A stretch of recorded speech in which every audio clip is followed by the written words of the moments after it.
Hello, my name is Mars, and welcome back to Shadows over Loathing. We still have a lot of side questing left to do in the Big Moist, but I'm a little stuck on a few of those quests, and we have the ability to uncurse this latest item, this cursed key, and move on to the next day, so I think I'm just gonna do that now, go to sleep, start the new day, and my best idea is to wander a little bit in the Big Moist and see if there are any locations I've missed that might contain a breathing apparatus or a dirty fence. Anything that might help me complete those last few side quests. Either way, that's tomorrow's problem. We're gonna uncurse this key. Oh!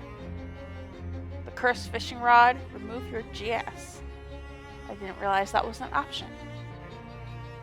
Or the fishing rod. I mean, the cursed fishing rod hasn't really been causing me any problems, but... Oh geez. This is what happens when we try to uncurse the key. The key jumps up to the roof of the dome and sticks there, shaking and keening. That's the sound keys make. Against the metal. The lights in the store whine, flicker, and then cut out completely. Dang it. Wait it out. Only when the power is out does the key calm down, give up the most odious part of itself to the machine, and drop back down on your lap. Light returns to this door. Fixed it! We had a spare light bulb under the cat. 30% to item drops. I don't care about item drops. I have so much meat. And so many items. The key's curse lingers in the machine.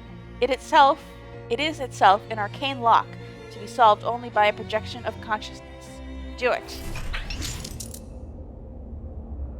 Oh, I'm a fancy man on a train. I have assembled everyone just as you asked, Detective. The victim's wife and the two men who were present in the passenger car at the time. I confess the truth of this murder continues to elude me, but no doubt you are soon to enlighten us with your great powers of deduction and observation. Is this a mini detective game? I'm all about those. May I inspect the body again? No, that wouldn't be fair to the other passengers, who haven't had a look yet. I see. But I will tell you again what I know. At 11:13 a.m., the professor dropped in his chair after sitting down with his wife for a cup of tea. At the time, Mrs. Rio Kenshi and Mr. Andretti were the only other passengers present in this car. Mr. Perry returned later. The rest I leave to you to deduce, Detective. I need a moment. Nothing in there. Niccolo Andretti, a businessman. The businessman Andretti adjusts his cufflinks. I told you, I'd never even heard of this man. I know of Berkerworth College, of course. It's an excellent institution.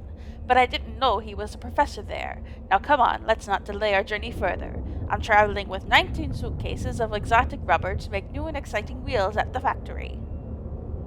Detective mode. You observe closer to see what you can deduce. Exotic rubber, eh? No doubt from the jingles of Almodovar, whose local brand of nicotine I smell on his collar. Of course, the rubber plants of Almodovar don't just yield material for bouncy tires, but an odorless poison, lethal when drunk in hot tea. But why did this man abet the murder of a stranger? I suspect the answer lies in the resume on the table, and the name printed on it, Martin Perry. Ooh. Yume Rio Kenshi, the victim's wife. The widow Rio Kenshi dabs her eyes with a handkerchief embroidered with the words, mourning rags and wipes. A moment's privacy, please, Detective. I had nothing to do with my husband's death, and no reason to want him gone. He was a kind man, and not a rich one. Everything he made, he spent on the roulette tables. He owned over 700 of them. That's the largest collection in the world. We were traveling to Yorba Linda, so the mayor could give my husband the key to the city. But that won't happen now. You deduce you should make some observations. Sometimes the simplest answer is the correct one. It says she had no reason to wish her husband dead, but the chemical stain in her cuticles and the fingerprints on the window above, which she opened to dispose of the murder weapon, tell the tale more truly. But the nose reveals even more. Observe the zigzag pattern of the medial cleft below the nostrils. It's called Petrie's philtrum, and it's a rare genetic condition she shares with Martin Perry, her son. A zigzag philtrum. I would have liked to see that, but the art style does not allow for that. Martin Perry, a youth. The young man is absent-mindedly but methodically disassembling and reassembling a fountain pen. It's as I said. Yes, the man was a professor of mine at Berkworth College, and yes, he gave me a C and a D. But that's no reason to kill a man, wouldn't you agree? Besides, at the time of his death, I was in the lavatory, trying to figure out what all the bits and pieces do. The perfect alibi, wouldn't you agree? Deductive observations wing about your mind.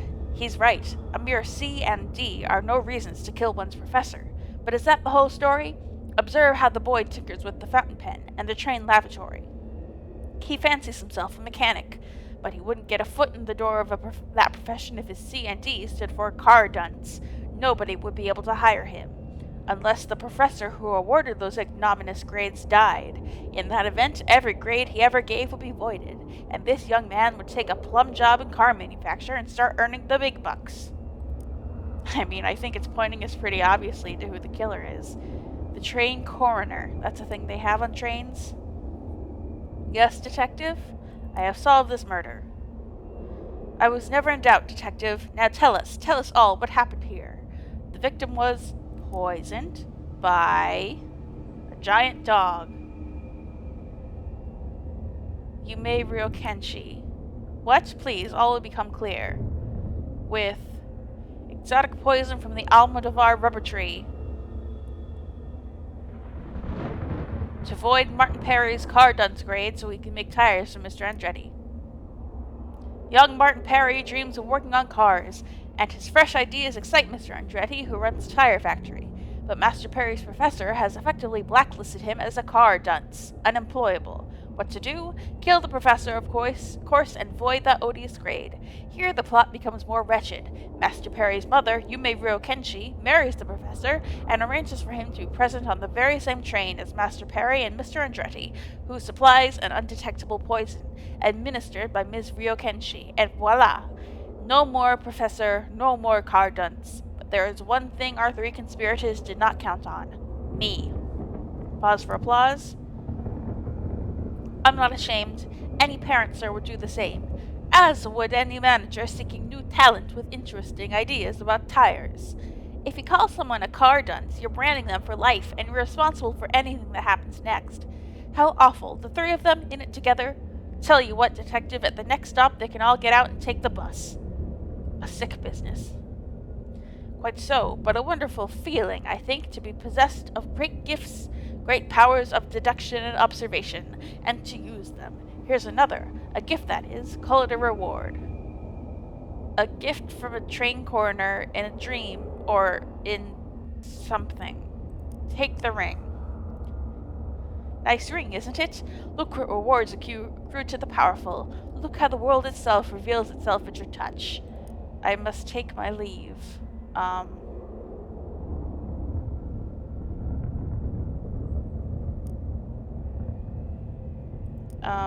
can talk to the people again. It's not booting me from the dream. It's not booting me from the curse yet. Do I need to put on the ring?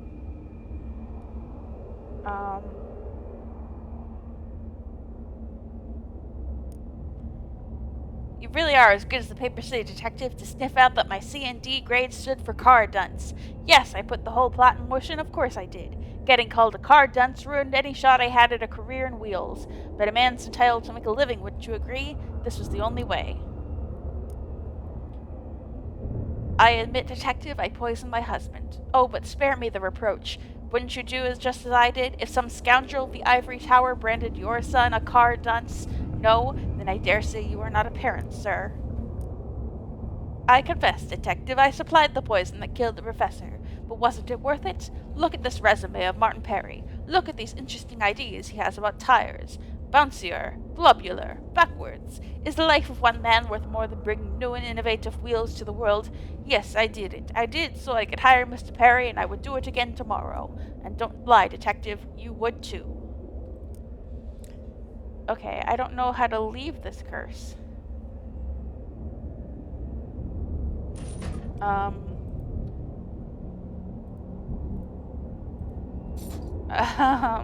Do I put on the ring?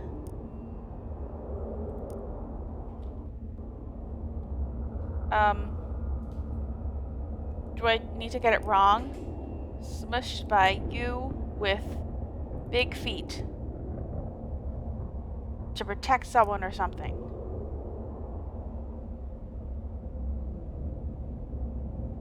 Okay. Poison.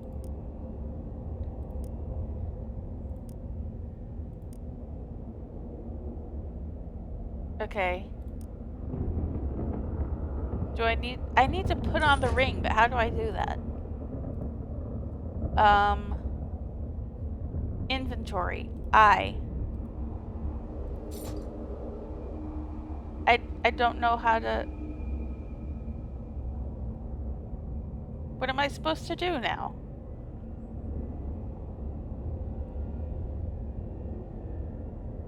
It's not...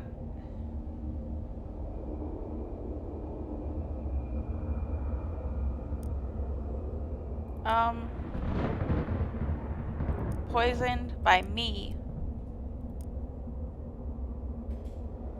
Out of greed. You're a fool, a fool. I gave you great powers of deduction and observation. I gave you the power to bend back the skin of the world and sniff up its insides. How dare you waste it? You really want to live without this power? You really want to live in the dark? Yes. You're a fool. I wouldn't sully the ring on the finger of a fool. Give it back now. You don't deserve it. I uncurse you. Okay, that worked. Getting it wrong is what I need to do, apparently. So, did that curse effectively try to bribe you into not destroying it? That's a little disconcerting. Oh, that's what happened? They gave me the ring to try and make me not uncurse it? You look at the key that once harbored its shadowy magic. It shimmers in the light. You check your finger and pockets. No mysterious owl ring. You are reminded of the great figures of history who wielded incredible power and chose to give it up. You can't think of anyone specifically, but the concept is something to consider. Who's someone famous who gave up great power? He's not famous, but my dad never eats more than he needs to at a buffet. I don't remember where I read this, but there is a rumor that Anne Boleyn had access to a tank but chose not to use it. No need, she said. And you know who else had a tank? Walt Whitman. Interesting. Can I uncurse this fishing rod? Oh, lame. The machine winds up, whirring and humming at odd intervals, casting about for some elusive frequency. This continues for some time, and you begin having difficulty of breathing. Just as you fear you might pass out, the incessant cycling suddenly stops with a pop. The curse has been removed, and you can breathe once again. An accursed fishing rod. Stripped of all eldritch magic and mysterique, the once cursed fishing rod is now perfectly banal. Actually, it looks pretty lousy, which doesn't matter much because the line was dismissed along with the curse, so it's crappy now. The fishing rod's curse now swims in the very depths of the machine, daring any astral fisherman about to come down and get it. I guess we're doing a few curses. Oh. Is this the night he chooses me, chooses me, chooses me, to live the life above the sea? Oh goodness. That's me. So I'm like their god, and they're like singing a song of praise for me to come snatch them up because I'm a hook. You're wearing a bow tie. I like that, so I'm gonna choose you. Hear his song. I make mischief, I'm a wretched soul. Chaos is Fisher Stick's only goal. Well, almost only. See, I am very lonely. And you, I won't lie. Tonight I'd like to die by a hook and then be cooked. Not this one. I move very slowly underwater. Nobody knows a trout as sweet as saucy Mr. Calvin meat. I like to kiss the other trouts on the tails or thereabouts, but I'll tell you my most base desire to be fished and thrown into the fryer. I just want to hear all their songs. Nobody sees and nobody woos poor old invisible Glub-Glublifer Lou. But you could make this Lou sir a winner if you were birthed me upstairs to somebody's dinner. I don't want to pity kill you. I like your song the best. Fisher sticks. Oh, okay, he's dead. Your mind tingles. The fishing rod's curse has caught another fish today, and you get the feeling the more fish you help him catch, the happier he'll be. Wait, who's he? You just know, deep in your gut, that this curse is a man. Not in the way that sailors talk about their ships using female pronouns. This isn't a male curse. This curse is a man. Weird. And can I remove my... Oh.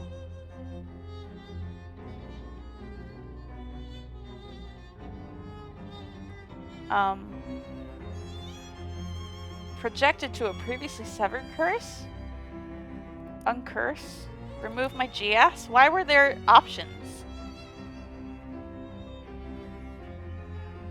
Hey Jessica, does this thing get rid of geeses? The plural of goose is just geese. Why do you have geese? No, geese. Like a curse, kind of. Oh, well then, sure, probably. Do it. Ack! Inside the contraption you feel a whoosh, a pop, and a little pain, not unlike having your ears pierced, and indeed there's a spurt of pus that follows the procedure, although not from where you think. God. The gas is gone. I lost a perk. Good stuff.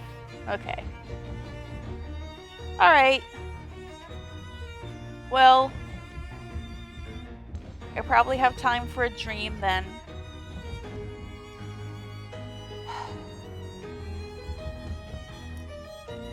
We're alone. Hey Charles, how you doing actually? After that mess. Thanks again for the rescue, Vivian. I'd have been corned beef hash with a side of eggs if Andy showed up. Oh, it was nothing, Charles. I basically just followed your wrenches. Here's your wrenches back, by the way. Oh, I forgot about those. Nice. Knew these babies would come in handy for something someday. Don't you use them for, like, wrenching? Well, the 7/8, yeah. The 255 out of 256. This? Not so much. Gotcha. Anything I can help you with? Oh. Did Murray leave a crate of antique bandages in the back somewhere? Yep. Say, how did you know that? This is referring back to my future self offering me a crate of bandages that I had to give back to them at some point.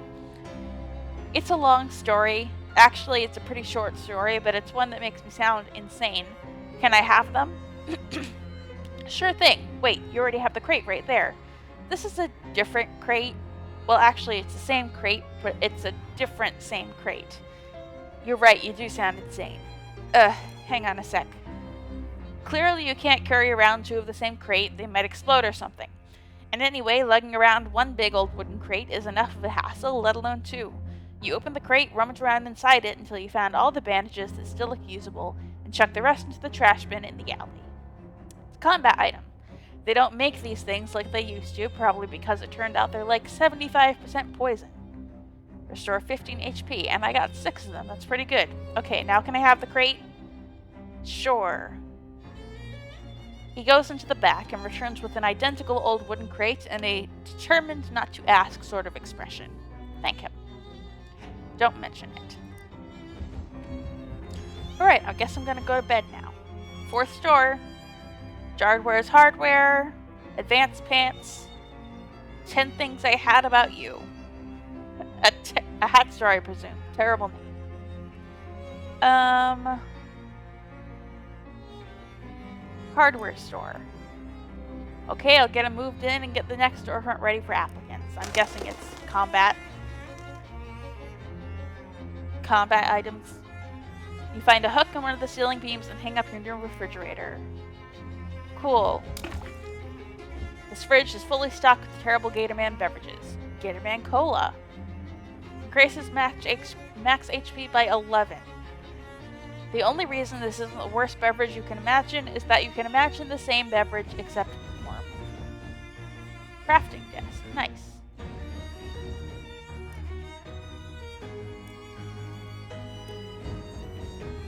I got a lot of stuff in this room now. No shows have been invented yet. Nice. Okay. Hello, tentacle buddy. Alright. Let's have a dream. You're swamped with exhaustion.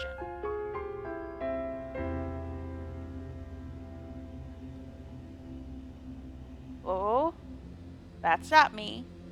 A disconcerting dream. Safe and warm.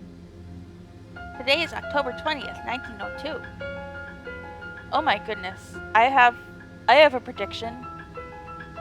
Am I playing the president? That mysterious figure, the president, as a child? It kind of looks like her. My diary. Write today's entry. This diary is property of Margaret Lula. We've seen that name in the park. Like at the very beginning of the game. All others got to keep out under penalty of law. Dear Diary, yesterday our dog Daisy died. Papa said it was bound to happen because she was older than me, which is old for a kid but is really old for a dog. He said we'll get a new dog soon, but I was sad anyway. Some birthday. At school today, the teacher asked what we want to be when we grow up. I said I'll be God, because then I can make sure all the dogs live a long time and are always happy. Everyone laughed, and that jerk Billy Gribbly said a girl can't be God, so I said I'll be president instead, because that's nearly as good. He said a girl can't be president either. Well, I'll show him. I'm gonna make all kinds of laws about being nice to dogs, and I'll make being a jerk illegal too, so Billy Gribbly goes to jail and can't eat nothing but bread and water forever. So, there. Yep, that's definitely who I am here. Your desk covered in Ocean City paperwork. Poindexter, your insufferable bean counter. See what he wants this time. What is Terrence? Madame Comptroller, I merely need your signature on these budget revisions. With this, the remainder of funds currently allocated to municipal services will be redirected to your shadow presidential campaign and your other projects. That sounds a bit obvious. Rest assured, I am only sparing you the details, which you have made quite clear to me that you find intolerably boring. The transactions will be meticulously obscured through shell corporations, cutouts, offshore accounts, and the like. Alright, good. Better not be skimming more off the top than I'm willing to ignore. Certainly not, Madam Comptroller. Sign the documents. One of your PR lackeys, carefully trained to be just unafraid of you enough to tell you what not to say in public. It's time to record the announcement of your candidacy for Shadow President. Alright then. Attention peons. Oh geez, don't call them peons, ma'am. And please try for a less totalitarian tone generally. Right, so something like, what's cooking, my pals? Wow. No, much too casual, nobody would buy it. I hated saying anyway. How about, my fellow citizens, good evening. Margaret... That's weird, the levels went all funny when you said your last name. Don't worry about it. Hereby I announce my candidacy for Shadow President. Vote for me, or else. Nope. Sorry, ma'am. No. Ugh. Start out by explaining who you are. Most of them probably don't pay much attention to local politics. Alright. In my role as Ocean City's comptroller, I have made it my mission to... rob you suckers blind for my own nefarious ends. He's gonna tell me to change it, so I just want to see what he says. Ma'am, are you fuming with me? It feels good to tell the truth once in a while. Won't get you elected, though. I suppose not. Eliminate waste and graft in the city's finances.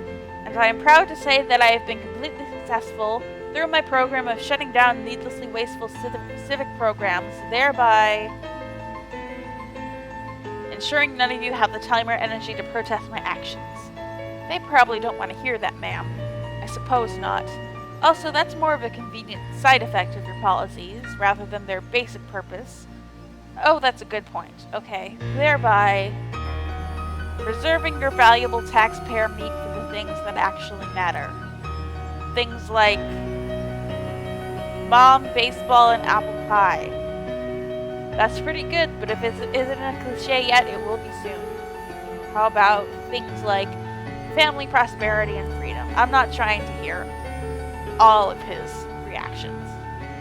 Perfectly meaningless. Love it. Okay, then just a call to action to top it off. And we're done. A vote for me is a vote for you. Oh, that's great. Just perfect. Good, is that all? Yeah, we'll add all the legal this message, blah blah blah blah, campaign for shadow president stuff in post. Great, I'm out of here. God. Time travel makes my guts itch. Is that still Margaret? This guy is a yokel even by the standards of his time. Mayor Burby, I presume? Yes, who are you? Oh, the Crystal Dream Dam Project. That's something that seemed to be connected to General Bruise, but we never really got any follow-up on that. I'm here to speak to you about the Crystal Dream Valley Dam Project. I want you to make the dam bigger, much bigger and much more powerful. Here are some revised plans. A dam this large will flood the valley and displace hundreds of people, and besides, the dam as planned will provide a perfectly adequate amount of power. Why would we need to make it bigger? How about a handshake agreement? What? I don't even know you. You want me to agree to this on the basis of a handshake? Specifically, I'm offering you the chance to shake hands with the handle of this large briefcase filled with meat. Oh, well now, yes, I think this new plan is quite viable. Good. A sheep. This desk was carved from a single block of tedium, raw element form of boring work. There's a sheep in your office. What the hell? It turns out a lot of the president's time is spent on ceremonial bullcrap that nobody actually cares about. Case in point, pardoning the Thanksgiving turkey. None of your aides know what a turkey looks like, apparently. Bah! Pardon the damn thing anyway. Your desk covered in policy documents, both benevolent and malign. There's a note here about going back in time and making the Crystal Dream Dam bigger. Gotta get on that eventually. Your ridiculous court wizard isn't taking the situation seriously. Make it clear to her what is required. Give me a progress report on the SIT thing. Have you taken care of the problem yet? Oh, it's so dreary and unfestive there. All that math and science, it isn't holly or jolly. Screw your damn theme. Your entire job is dealing with magical issues. I won't have that do-gooding interloper messing around in the library. There's too much at stake. Get it dealt with, or I'm giving Crimbo's federal holiday status to the friggin' groundhog. You wouldn't. Go, get out of my office. 6 lockers. Some dumb jock kid you have to give a presidential fitness award to. Get it over with. Hey kid, how's it going? Hi. Brilliant. Alright, by the power invested in me as a shadow president, here's an award for being able to climb a rope faster than most other kids, which is definitely important, and this is a great use of my time. Oh, thanks. Do I give a speech? Whatever, I'm out of here. This miserable beast. Deal with him. President Strong. Make rich. Yes, I know, and yes, you don't have to remind me of the terms of our 2-word agreement. You're keeping your people mean and hungry? Yes. Hungry? Yes. Warriors mean. Warriors hungry. Good fighters. That's right. You're my ace in the hole. The stinking mud hole. If I need to use force, you better stay on top of things if you want your make rich. Keep everyone worshipping at the Gator Shrine too, but for God's sake, don't mess with the stuff in the basement. If you screw anything up down there, I will turn you into wallets. Get me? Gulp. I get. Good. Okay. The stuff in the basement. I feel like I need to make the shrine take me to the basement somehow. I don't know. I'm still very confused by that whole thing. It doesn't explain itself well what the dials mean, so I don't know. I still have to figure that out. Oh god, she's going crazy. This useless oaf. Duty calls again. Get it over with. More damn paperwork. How come nobody told me being president is all paperwork and talking to idiots? Sorry, ma'am, but the unwashed masses gotta be kept in line while we amass power. Yeah, fine. I hereby sign this order declaring July 12th National Bread and Circuses Day. All citizens get a complimentary dinner roll and a free turn on the nearest suitable trapeze. Ma'am, I ain't sure of that. Who cares? Let Coolidge deal with it. What's he even for, anyway? This is all beneath me. Ooh, look at her hair. That's her pool. Hellstrom, what does he want? Alright, Hellstrom, let's hear your report. Everything's fine and dandy, ma'am. I don't rightly understand what this shadow energy stuff is exactly, or why you want so gall-darned much of it, but the converters are spraying out silicone grease mice out of a Gatling gun. There's plenty of slag left over to press into those weird monsters you like. Finally, some good news. So you meet the project deadline? Yep, though we'll need to expand the oil drilling operations some more. Need you to sign this permit, so as we can expand into lots 210 to 240. Sure, whatever. Wait, 210 to 240? That a problem? My family's farm is 223. Well, ma'am, if you're wanting your weird black juice, we gotta get the regular black juice out of the ground first. Alright, fine. Sorry, Grandpa.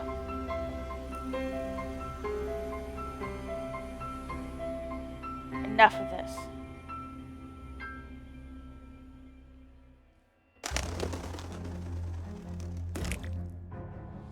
Well, that was a heck of a lot of story.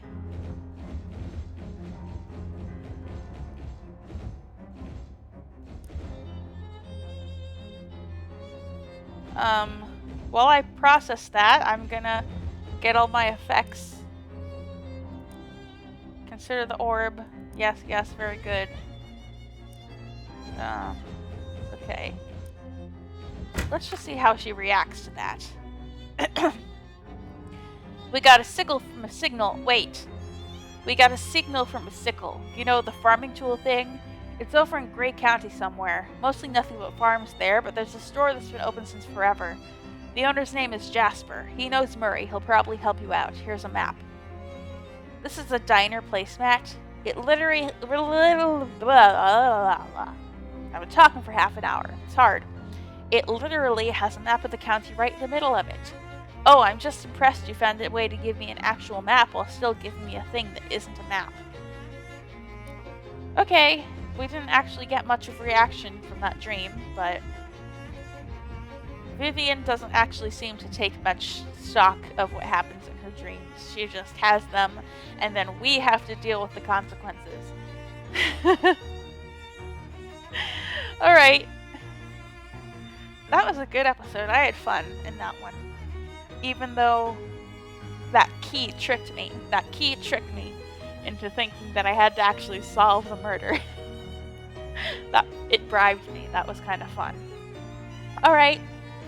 I have been Mars, and I will be back with more Shadows over Loathing.